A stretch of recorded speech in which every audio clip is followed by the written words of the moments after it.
यत्र तत्र सर्वत्र विद्यमान इस चराचर जगत के स्वामी 20 कला विभूषित अनंत श्री सद्गुरु सदाफल देव जी महाराज जी के चरणों में कोटि कोटि नमन। हमारे प्रथम आचार्य जी के चरणों में कोटि कोटि नमन। हम सभी ऑनलाइन जुड़े हुए भूतपित आत्माओं के जीवों के पीयू हमारे वर्तमान स्वामी जी के चरणों में कोटि कोटि नमन करते हुए उस सद्गुरु सत्ता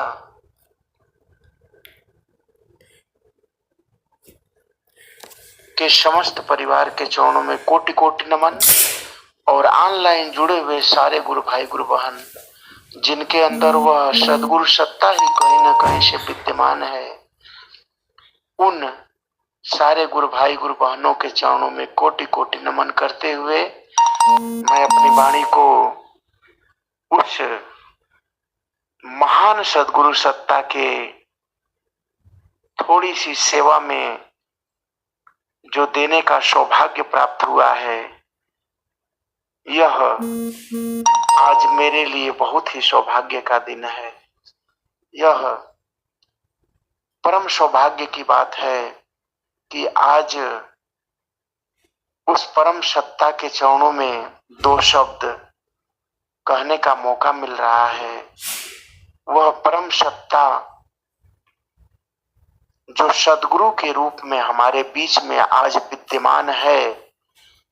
हम सभी जीव जो आज कलयुग में इस मनुष्य तन में हैं, यह हमारे मनुष्य तन में होने का हमारे जीव का परम सौभाग्य है, जो इस सद्गुरु सत्ता के सानिध्य में जिस समय, जैसा कि हमारे सद्गुरु ने उद्घोष किया कि अद्भुत मार्ग योग भंग मैं तुमको बतलाऊंगा, यदि विधिवत तुम साधन करियो अमर लोक पहुंचाऊंगा। उस सद्गुरु सत्ता ने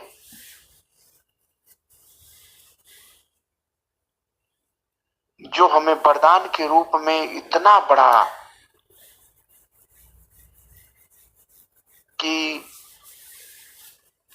यदि विधिवत तुम साधन करियो, जो हमें योग साधना का मार्ग दे दिए हैं, वह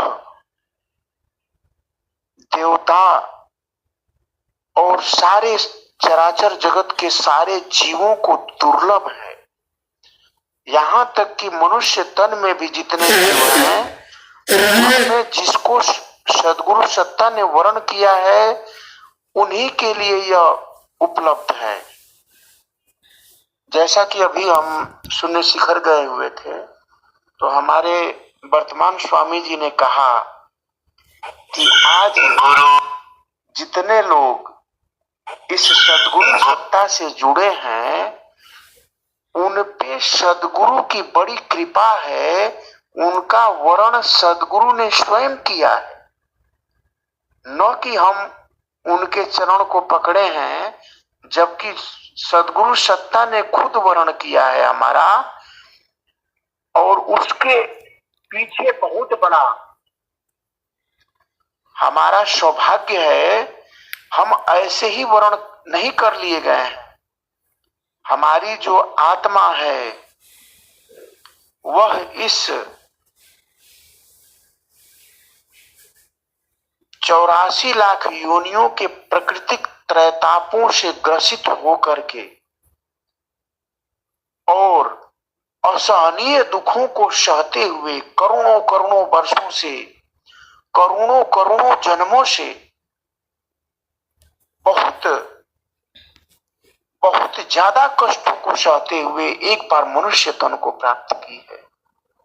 मेरे गुरु भाई गुरु बहन, आज हमारा परम सौभाग्य मेरे सद्गुरु ने बना दिया है कि हमें मोक्ष का अधिकारी बनाने का उद्घोष कर चुके हैं। यह हमारे लिए बहुत बड़ा सौभाग्य की बात है कि हम जिस समय इस मनुष्य तन में हैं, कितनी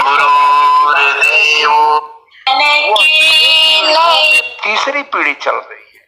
जैसा कि स्वामी जी ने कहा है कि मेरे 6 पीढ़ियों तक यह ज्ञान रहेगा, और हम कितने बड़े सौभाग्यशाली हैं कि उसी तीसरी पीढ़ी अर्थात बिल्कुल मध्य में हम हैं। दोस्तों, क्या आप भी बनाना चाहते हो रोज का नया सुविचार कि हम मनुष्य तन में हैं? ये सबसे बड़ी सौभाग्य की बात है और सबसे बड़ी खुशी की बात है। और उससे भी खुशी की बात यह है कि मनुष्य तन में है, और उन करोड़ों करोड़ों मनुष्यों में कहीं लाखों में एक आत्मा को सद्गुरु सत्ता ने वर्ण किया है। अब हम अपने प्रत्येक क्षण को, जैसा कि हमारे स्वामी जी ने लिखा है स्वरवेद में कि क्षण क्षण पल पल हरि सुमिरो, तभी कुशल हमारी है, सदा फल मुक्त हो जाओ जग से, नहीं तो दुख भारी है। उसमें प्रत्येक क्षण कोशिश यही रहनी चाहिए कि हमारा एक एक क्षण उस सद्गुरु के आदेश में बीते, उनके सेवा में बीते, उनके सत्संग में बीते। यहां तक कि हमारी अगर वाणी निकले तो स्वरवेद के निमित्त निकले, सद्गुरु के सेवा के निमित्त निकले, और हमारे जो पैर उठे तो सद्गुरु के कार्यों के लिए ही उठे, हमारे हाथ उठे तो सद्गुरु के कार्य के लिए उठे। जब हमारा प्रत्येक कार्य, हमारा प्रत्येक कदम सद्गुरु के कार्य के लिए ही उठेगा, तब समझिए कि हम मनुष्य तन में आए, हमें सद्गुरु जीव को करारी है, आपको ले चल रहे हैं। जीव को उस सद्गुरु सत्ता के प्राप्त होने पर भी यदि हम उस सद्गुरु सत्ता के नियम आज्ञा में न रह करके और उनके संदेश में न रह करके, उनके आदेश में न रह करके, यदि हम प्रकृति के अनुरूप कुछ भी कर रहे हैं, तो यह हमारी अज्ञानता है। यह हमारी सबसे बड़ी अज्ञानता होगी यदि हम सद्गुरु सत्ता को छोड़ करके प्राकृतिक कार्यों में जाएं। हम जब प्रकृति कार्यों में जाते हैं तो हम अर्ध की तरफ जाते हैं। जैसा कि हमारे स्वामी जी कहते हैं कि हमें हर क्षण प्रकृति से अर्थात अर्ध से ऊर्ध्व की तरफ चलना है। ऊर्ध्व स्वामी जी का ज्ञान, स्वरवेद, स्वामी जी की सेवा, सत्संग और साधना, इसको ऊर्ध्व की तरफ जाना कहा जाएगा। और जितने सत्संग और उनके साधना से दूर रहेंगे, उतना हम अर्ध की तरफ जाएंगे।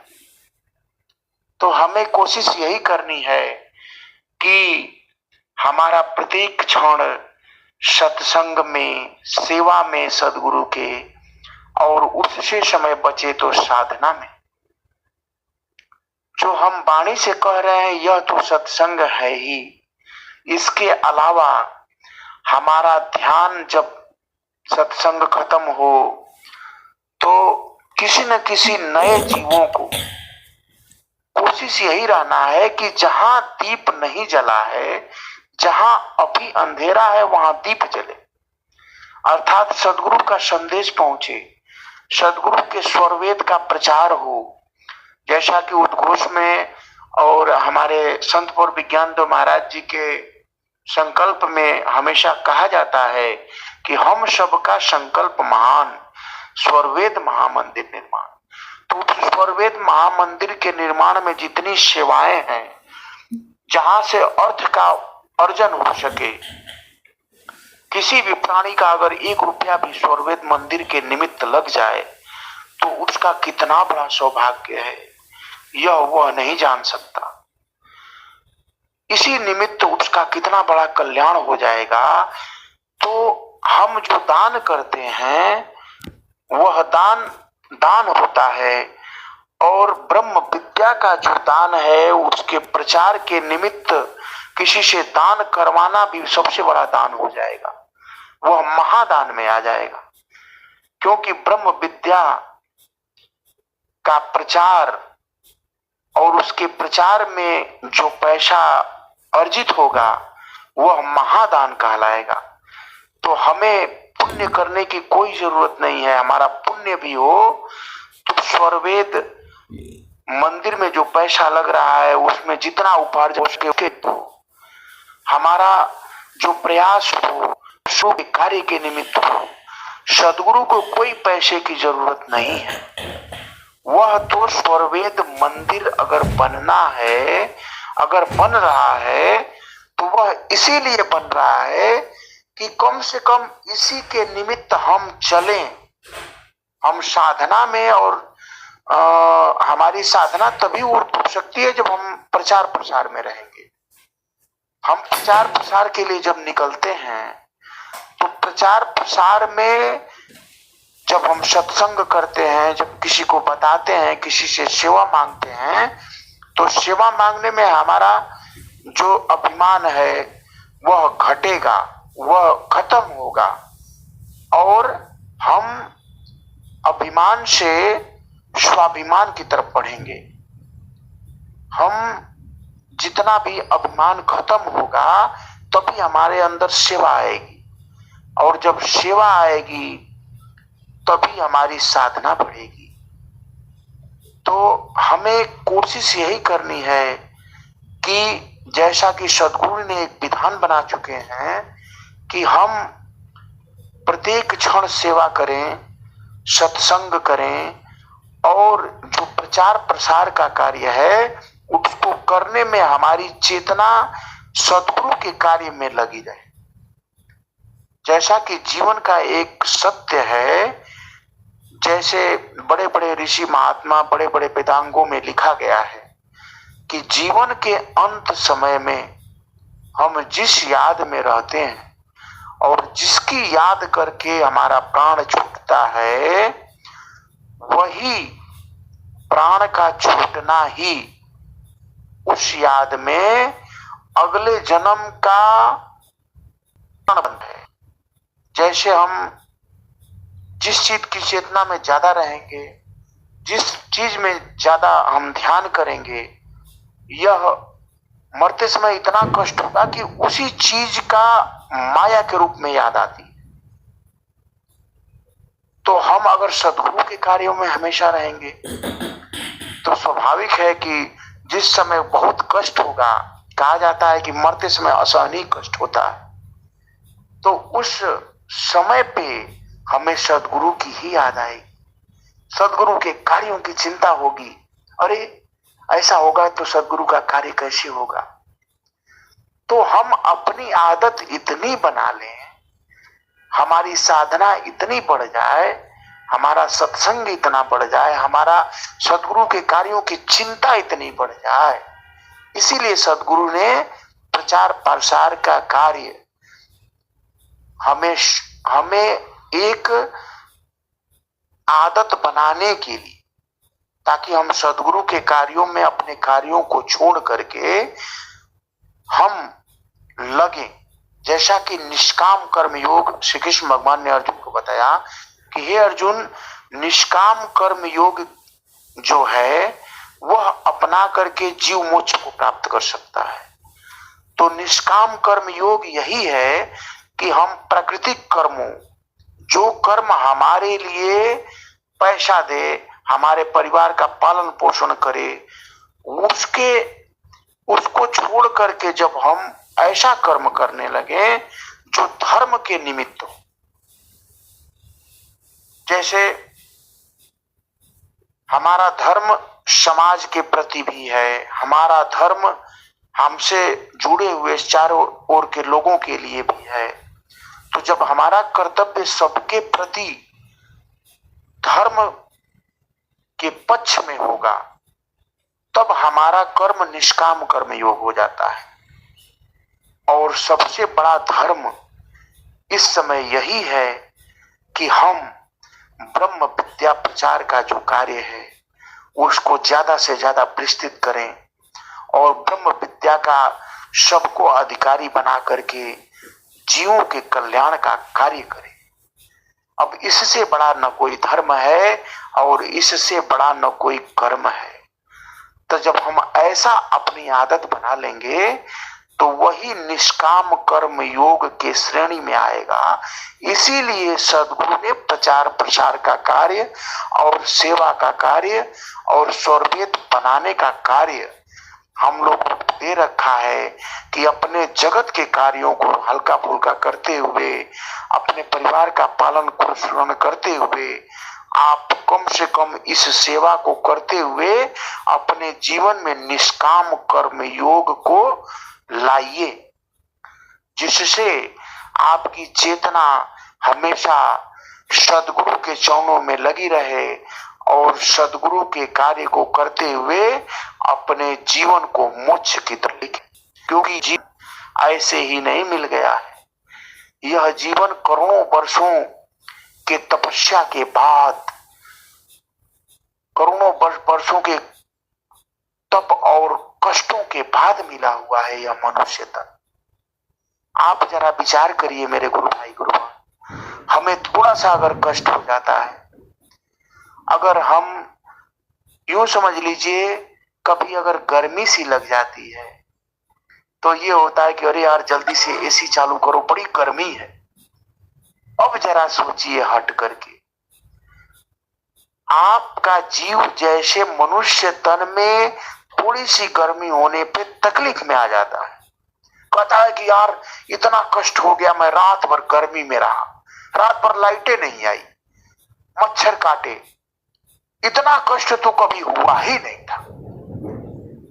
अरे जरा विचार करिए, आप ही का जीव एक सेकंड मरने में, एक सेकंड की देरी नहीं है, एक सेकंड, एक श्वास का भरोसा नहीं है कि किस श्वास पे आपका मृत्यु है। और एक सेकंड में अगर आपकी श्वास निकल जाए तो आपका जीव जरा विचार करिए वो कहां जाएगा। अगर सद्गुरु न हो तो आपका जीव कोई है जो शरीर को लेके चल रहा है, वह जीव कहीं ना कहीं तो शरण लेगा। जैसा कि बनाया गया है कि 84 लाख योनियां हैं, मान लीजिए आपका जीव वृक्ष बन गया। अब बताइए, अभी तक आपका जीव रात भर की गर्मी नहीं सहा, रात भर की गर्मी से तड़प जा रहा है, और वह जीव मान लीजिए पौधे का जन्म पा गया, पेड़ का जन्म पा गया, ताड़ का वृक्ष बन गया। ताड़ के वृक्ष का जीवन 100 साल माना जाता है। अब बताइए, जो जीव 10 मिनट के लिए खड़ा होकर के धूप में, उसको अगर सजा दे दी जाए कि 10 मिनट तुम धूप में खड़ा रहो, 1 घंटा खड़ा रहो, तो 1 घंटे में जो तड़प जा रहा है एक जगह बंधने में, फिर जेल में डाल दिया जाए तो वहां पे उसको इतना कष्ट हो रहा है एक दिन में, वह 100 साल किस कर्मों का भोग प्राप्त करता है जो मनुष्य तन में न तर के एक पौधे का जन्म पाके, पेड़ का जन्म पा करके, और 100 वर्ष तक एक ही जगह खूंटे में बंद करके, एक ही जड़ से बंद करके 100 साल खड़ा रहेगा, गर्मी को सहेगा, न कोई एसी रहेगी वहां पे, न कोई पंखा चलेगा, और 100 साल खड़ा रहेगा। अब जरा विचार करिए कि उस 100 साल का कष्ट वह जीव सहता है, उसके बाद उस जन्म से निवृत्त होता है तो अपने कर्मों के भोगों के अनुसार फिर कीड़े मकोड़े का जन्म पाता है, कुत्ते का जन्म पाता है। जिस कुत्ते को हम मान लीजिए 1 महीने से भूखा कोई कुत्ता है रोटी के बिना, वह उसको रोटी नहीं मिल रही है, एक दिन कहीं किसी स्वामी ने कृपा किया तो उसको एक रोटी मिल गई। उस कुत्ते के जन्म में जाकर के कितना कष्ट प्राप्त करें। तो जिस कष्ट को हम एक दिन नहीं सह पा रहे हैं, उस अनंत अनंत योनियों तक वह कष्ट सहना पड़ता है। अब जरा सोचिए, वह कष्टों को सह करके जब जीव मनुष्य तन में जाता है, तो मनुष्य तन में कहा जाता है कि हर योनि में जब जीव गर्भ में जाता है तो असहनीय कष्ट है, गर्भ ही नरक है। वहां पे मवाज है, पीऊ है, यहां तक कि कहा जाता है, हमारे संत प्रभु विज्ञान तो महाराज जी कहते हैं कि कई बार गर्भस्थ शिशु माँ के गर्भ में इतना कष्ट है उसको, इतना उसमें तड़प है कि उल्टा 9 महीना लटक करके, और कभी कभी उसमें इतनी दुर्गंध है, बदबू है कि कभी कभी तो जीव बेहोश हो जाता है। तो उन कष्टों को जब सहता है तो उसे परमात्मा की याद आती है, तो वह परमात्मा और अन्य कभी नहीं आते। लेकिन जिस दिन मनुष्य तन में आना होता है उस जीव को, वो दर्शन देते हैं और कहते हैं कि हे मेरे प्यारे, तुम मेरा बहुत दुलारा है, तू बड़ा प्रिय है रे, जा आज तू मनुष्य तन में जा रहा है। जब मनुष्य तन में जाना तो वहां माया लगी हुई है, उस माया के प्रकोप से निकल करके, और तुम्हें कहीं ना कहीं से बड़ा अच्छा कर्म किया है तो कुछ सत्संग भी तुम्हें मिलेगा। उस सत्संग के निमित्त जब अगर कोई को सदगुरु मिल गया, किसी को तो सिर्फ सत्संग ही मिल रहा है, सत्संग भी विशेष प्रकार के, लेकिन उन सत्संगों से भी भला होने वाला नहीं। अब जरा सोचिए हमारा सत्संग कितना ऊंचा है, जिस सदगुरु ने बेड़ा लिया कि मैं इसी जीवन में तुम्हें उन 84 लाख योनियों के नरकों से निकाल के और परमात्मा के चरणों में बैठा दूंगा, उनसे मिला दूंगा। अब बताइए कितनी कीमती चीज हमारे सदगुरु ने हमारे लिए किया है। यह चीज एक देवी देवता नहीं दे सकते। किसी भी देवी देवता की पूजा हो रही है, हजारों तरह के सत्संग हो रहे हैं, अब बताइए उनमें हमारे सदगुरु का ज्ञान कितना श्रेष्ठ है, जो हमें मोक्ष का अधिकारी बना रहा है। हमारे शरीर के अंदर 2 चीजें हैं,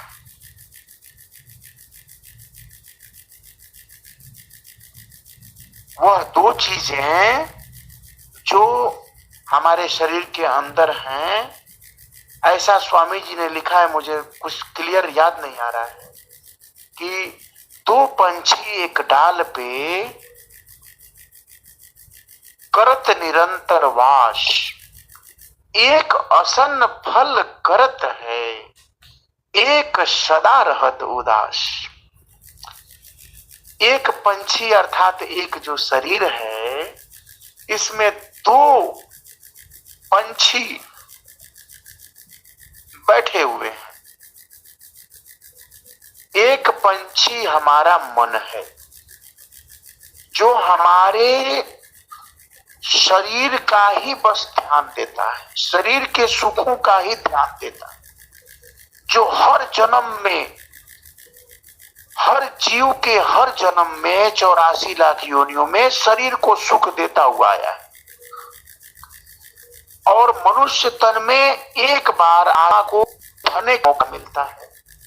आदतें इतनी खराब हो गई हैं, सारे जीवों को देख लीजिए अपने आप को छोड़ करके, बस जन्म लिया, अरे यार अपने शरीर को ये सुख दे दो, ये बना लो, ये घर बना लो, ये बना दो, ये कर लो, कर लो। टाटा अंबानी भी चले गए, उनसे बड़ा धनी कोई नहीं होगा। आज के डेट में उनका एक पुत्र भी नहीं था। आप बताइए, आज के डेट में उनका एक पुत्र भी नहीं था, वो चले गए। उनसे ज्यादा दौलत किसी के पास नहीं होगी आज के डेट में, 1-4 लोग।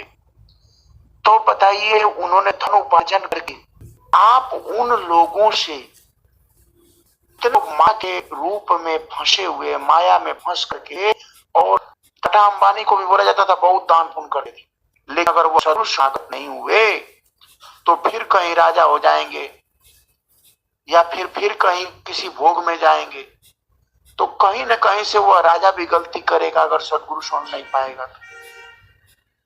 तो आप अगर इस सत्संग से जुड़ रहे हैं मेरे गुरु भाई गुरु बहन, तो उन राजाओं की आत्माओं से आपकी आत्मा महान है।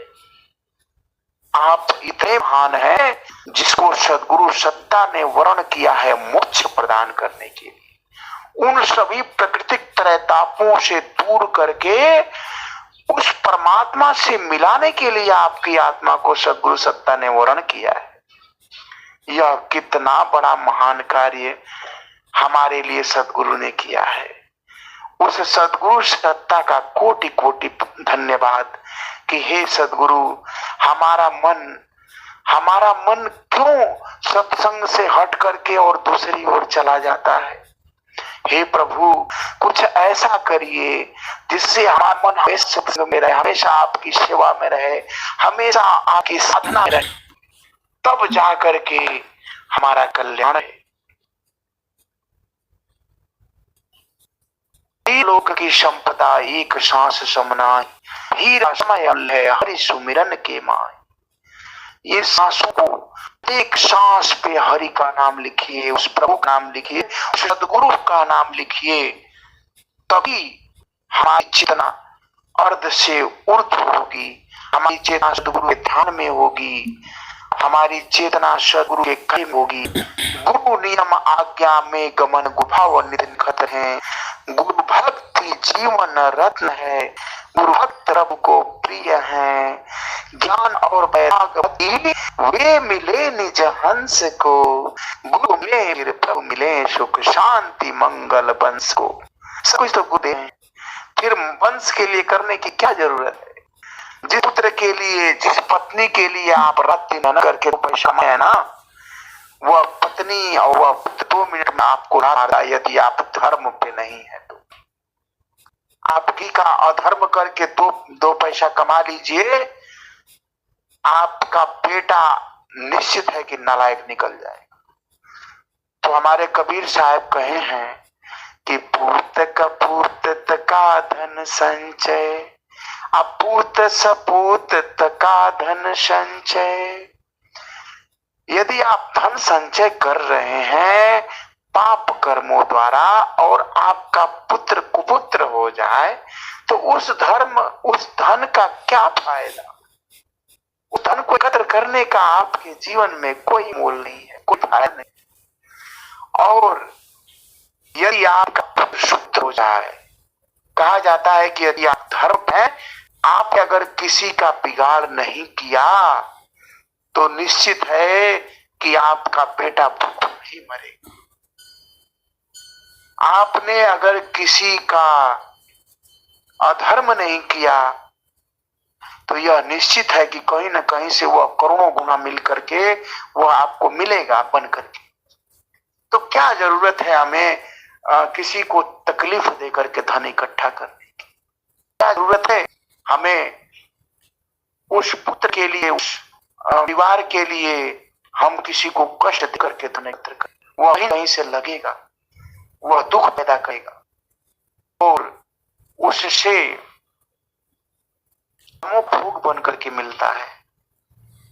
तो जरूरत है हमें सेवा की, सत्संग की, साधना की और सद्गुरु के चरणों में हमेशा सांसों सांस लगे रहने की, ताकि हम अगर समय में जाएं तो हमें सद्गुरु का स्वरविद नजर आए, हमें सद्गुरु का धाम नजर आए।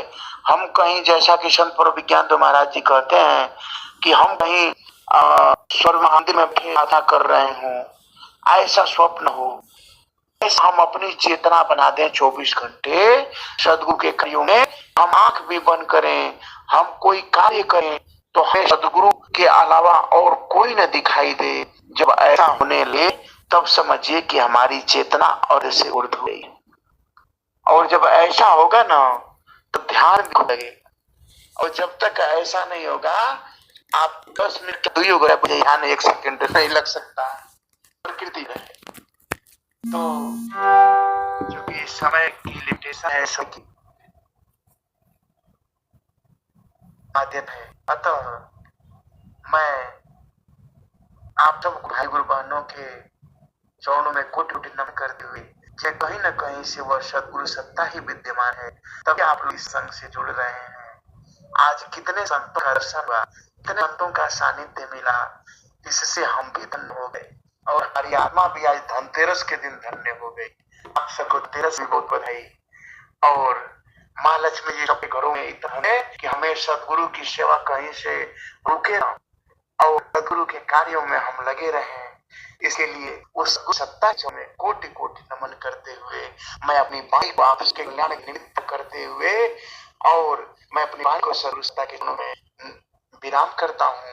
और एक बोलिए बोलिए सद्गुरुदेव भगवान की जय। जय श्री जय सदगुरुदेव। डॉक्टर साहब बहुत ही बढ़िया, ऐसे ही आया करिए भाई, बहुत कुछ जो है आपके अंग में है, हम लोग वंचित रह जाते हैं तो अच्छी बात नहीं है। स्वामी जी की कृपा है सर, सबके अंदर है, बस इतना आपको